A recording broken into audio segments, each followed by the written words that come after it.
தயவு செஞ்சு இந்த வீடியோ ஃபுல்லாக பாருங்க. நீங்கள் இந்த வீடியோ பார்க்கறதுனால மட்டுமே ஒரு குவாண்ட உயிரை காப்பாற்றுறதுக்கு பல வாய்ப்புகள் இருக்குது. அப்படி அந்த குவாண்ட உயிரை காப்பாற்றணும்னு நினச்சிங்கன்னா ஒரு நாளைக்கு 1000 வீடியோ சேவ் பண்ணுறீங்க. எதை பற்றியுமே யோசிக்காமல் இந்த வீடியோ இப்போ சேவ் பண்ணுங்கள். ஏன்றத நான் அப்புறம் சொல்கிறேன். மேலே இருக்க அந்த குழந்தை பேர் ஸ்ரீனிகா. அவங்களுக்கு 2 வயசு கூட இன்னும் ஆகலை. ஆனால் SMA அப்படின்ற ஒரு நோயாலும் பாதிக்கப்பட்டிருக்காங்க.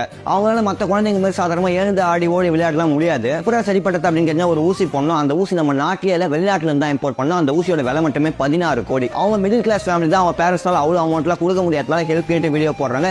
என்ன மாதிரி பல கிரியேட்டர்ஸும் பண்ணியிருக்காங்க. ஆனால் இந்த பிரச்சனை என்ன பார்த்தீங்கன்னா 25ஆம் தேதிக்குள்ளே அந்த ஊசி போடணும். அதுக்குள்ளே அவ்வளோ அமௌண்ட் கலெக்ட் பண்ணணும். இல்லை இன்னுமே கூட கிரிட்டிக்கல் ஆகலாம் அப்படின்னு டாக்டர் சொல்லியிருக்காங்க.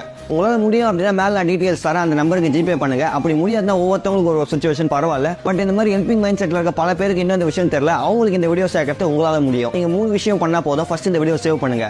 ஏன்னா ஒரு வீடியோ அதிக பேர் சேவ் பண்ணிட்டு இருந்தா ஓகே இந்த வீடியோ நல்ல வீடியோ போல அப்படின்ட்டு இன்னமும் இன்ஸ்டாகிராம் அல்காரிதம் நிறைய பேர் கொண்டு போய் சேர்க்கும். ஸ்டோரியிலோ இல்லை உங்களுக்கு தெரிஞ்சவங்களுக்கோ ஷேர் பண்ணுங்க. ஷேர் பண்ணாலும் அதே மாதிரி தான். மூணாவது, இன்னும் பல யூடியூபர்ஸ்க்கு இதை பற்றி தெரியலையா இல்லை பேசாமல் இருக்காங்களான்னு தெரியல. உங்களுக்கு யாரெல்லாம் தெரியுமோ அவங்க இந்த வீடியோ கமெண்ட் செக்ஷனில் டேக் பண்ணுங்க. ஒருத்தர் ஒரு யூடியூபரை டேக் பண்ணுறாங்க அப்படின்றதுனால பண்ண விட்றாதீங்க. திரும்ப நம்ம பண்ணிட்டே தான் அவங்க இந்த வீடியோ பார்த்து நிறைய சான்ஸ் இருக்கு. இதை பற்றி பேசினா இன்னும் நிறைய பேருக்கு ரீச் ஆகும். எனக்கு இருந்த ஃபாலோவர்ஸுக்கு என்னால் அதிகபட்சமாக ஒரு 10,000 பேர்கிட்ட கொண்டு போய் சேர்க்க முடியும். ப்ரமோஷனில் வந்த காசை வச்சு என்னால் முடிஞ்ச அமௌண்ட்டை நான் அனுப்பிட்டேன். இன்னும் 25th இன்னும் நிறைய ப்ரமோஷன்ஸ்லாம் வந்தால் கண்டிப்பாக நான் அது வரைக்கும் ஹெல்ப் பண்ணுவேன். உங்களால் முடிஞ்சதை நீங்கள் அனுப்புங்க. இல்லைனா நான் சொன்ன 3 விஷயத்த பண்ணுங்க. எவ்வளோ பேர் பண்ணுறீங்க பண்ணி முடிச்சிங்க தம்ஸ் அப் எமோஜி மட்டும் கமெண்ட் பண்ணுங்க.